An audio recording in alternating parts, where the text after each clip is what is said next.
राज्यातील यंदाचा ऊसाचा गळीत हंगाम संपला आहे। 103 सहकारी आणि 104 खासगी अशा 207 साखर कारखान्यांनी यंदा 1073 लाख टन ऊसाचे गाळप करून 110 लाख टन साखरेचे उत्पादन घेतले आहे। साखर आयुक्तालयाने दिलेल्या माहितीनुसार यंदाचा ऊसाचा गाळप हंगाम संपला आहे। राज्यात 103 सहकारी आणि 104 खासगी अशा 207 कारखान्यांनी सरासरी दैनंदिन 9 लाख टन क्षमतेने 1073.98 लाख टन ऊसाचे गाळप केले। सरासरी 10.27% साखर उतार्याने 110 लाख टन साखरेचे उत्पादन घेतले आहे। मागील वर्षी 1055 लाख टन ऊसाचे गाळप करून 9.98% साखर उतार्याने 105 लाख टन साखरेचे उत्पादन झाले होते। हंगामाच्या सुरुवातीस राज्यात 90 लाख टन उत्पादनाचा अंदाज होता, पण सततच्या अवकाळी पावसामुळे राज्यभरात ऊसाची चांगली वाढ झाली,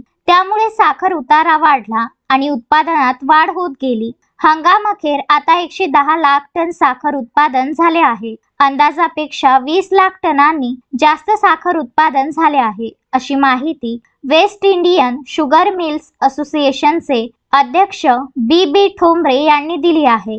विदर्भ न्यूज ब्युरो, पुणे।